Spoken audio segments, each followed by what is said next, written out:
Indore junction, ये सिर्फ एक स्टेशन नहीं है, ये शहर की मतलब असली धड़कन है। हाँ बिल्कुल। और इसके बनने की कहानी वो भी क्या गजब है।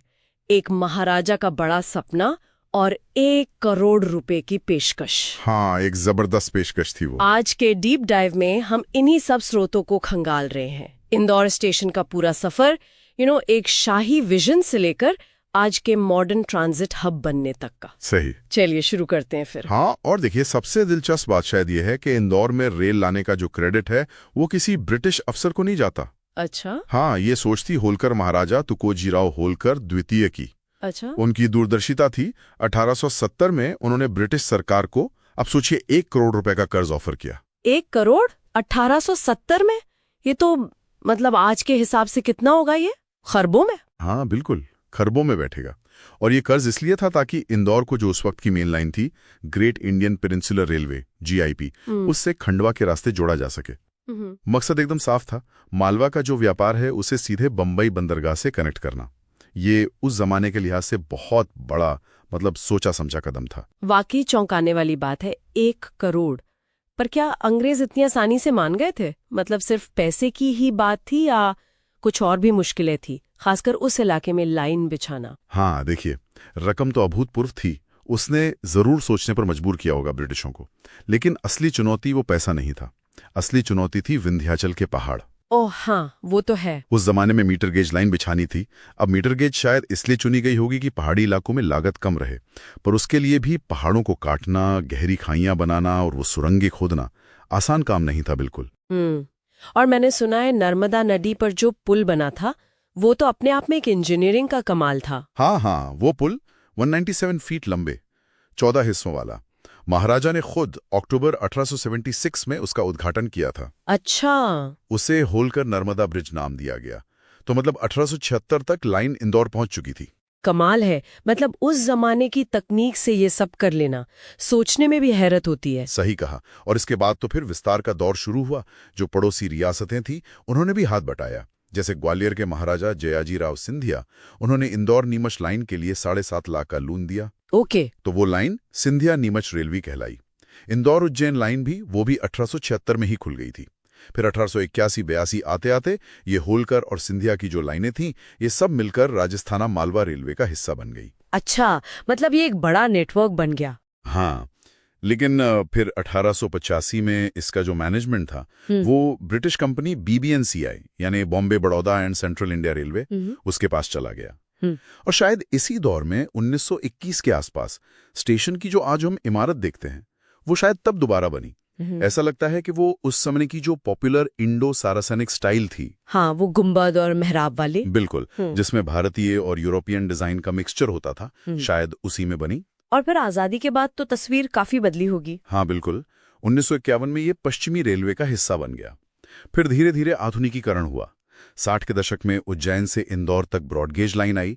90 के दशक में इंदौर भोपाल लाइन डबल हुई। और फिर 2011 में इलेक्ट्रिफिकेशन, मतलब बिजलीकरण भी पूरा हो गया। ये भी एक तरह की विडंबना ही है ना, कि जिस ऐतिहासिक मीटर गेज ने इसकी शुरुआत की उसे ब्रॉड गेज में बदलने का काम आज भी कुछ हिस्सों में चल ही रहा है। हाँ, ये बात तो है। और आज की बात करें तो इंदौर जंक्शन, जिसका कोड है INDB, ये पश्चिम रेलवे के रतलाम डिवीजन का एक बहुत अहम और व्यस्त स्टेशन है। ISO सर्टिफिकेट भी मिला हुआ है इसको। हाँ, मैंने देखा है, काफी मॉडर्न लगता है अब। जी, 6 प्लेटफॉर्म है, रोज 1.25 लाख से ज्यादा लोग यहाँ से आते जाते हैं। रिटायरिंग रूम है, अच्छा फूड प्लाजा है, वाईफाई, सारी मॉडर्न सुविधाएं हैं। हाँ, प्लेटफॉर्म 5 और 6 जो है वो मेन बिल्डिंग से थोड़ा हटकर है, कमला नेहरू पार्क वाली साइड में। सही। और आज अगर कोई स्टेशन पर जाए तो वो गहमा गहमी, वो रफ्तार साफ महसूस होती है। यहाँ से देश के कई हिस्सों के लिए ट्रेनें चलती हैं, कुछ तो बहुत फेमस हैं। हाँ, जैसे मुंबई के लिए अवंतिका एक्सप्रेस, वो तो इंदौर की शान मानी जाती है। बिल्कुल। और एक मालवा एक्सप्रेस भी है जो उत्तर भारत को जोड़ती है, शायद डॉक्टर अंबेडकर नगर महू से सीधे कटरा तक जाती है। हाँ, वैष्णो देवी तक। और रणथंबोर एक्सप्रेस है राजस्थान के लिए। और एक काशी महाकाल एक्सप्रेस भी है जो 2 ज्योतिर्लिंगों उज्जैन और वाराणसी को जोड़ती है। काफी महत्वपूर्ण ट्रेनें हैं। तो ये तो हुई आज की बात, लेकिन भविष्य कैसा दिख रहा है इंदौर स्टेशन का? कुछ बड़े प्लान्स हैं शायद? हाँ, भविष्य तो और भी ज्यादा महत्वाकांक्षी है। स्टेशन का बहुत बड़े पैमाने पर मतलब कायाकल्प हो रहा है, रीडेवलपमेंट जिसे कहते हैं। अच्छा, क्या क्या होने वाला है? पहले फेज में ही करीब 495 करोड़ रुपए खर्च होने का अनुमान है। सोचिए, एक 7 मंजिला इमारत बनेगी, एयरपोर्ट जैसी एंट्री एग्जिट होगी, वाह, पूरा एयर कंडीशन कॉन्कोर्स होगा दुकानों के साथ, मेट्रो स्टेशन से जुड़ने के लिए एक स्काईवॉक बनेगा, 26 लिफ्ट लगेंगी, 17 एस्केलेटर्स। मतलब ये सिर्फ एक रेलवे स्टेशन नहीं रहेगा, ये एक मल्टी मॉडल ट्रांजिट हब बनने जा रहा है। सुनने में तो ये बहुत ही शानदार लग रहा है, एयरपोर्ट जैसा स्टेशन। लेकिन कभी-कभी लगता है कि क्या इतने बड़े बदलाव में स्टेशन अपनी वो पुरानी पहचान, वो जो एक रेलवे स्टेशन वाली फील होती है, वो कहीं खो तो नहीं देगा? ये भी एक सवाल आता है मन में। देखिए, ये चिंता तो वाजिब है, संतुलन साधना हमेशा मुश्किल होता है। लेकिन ये जो प्रोजेक्ट है, ये इंदौर के स्मार्ट सिटी विजन का एक बड़ा हिस्सा है। लक्ष्य है कि 2027 तक इसे पूरा कर लिया जाए। कोशिश यही है कि आधुनिक सुविधाएं भी मिलें और शहर की जो बढ़ती जरूरतें हैं वो भी पूरी हों। तो कुल मिला के इंदौर स्टेशन की कहानी एक महाराजा के सपने से शुरू हुई, फिर जबरदस्त इंजीनियरिंग देखने को मिली और अब भविष्य की एक ऊंची उड़ान की तैयारी है।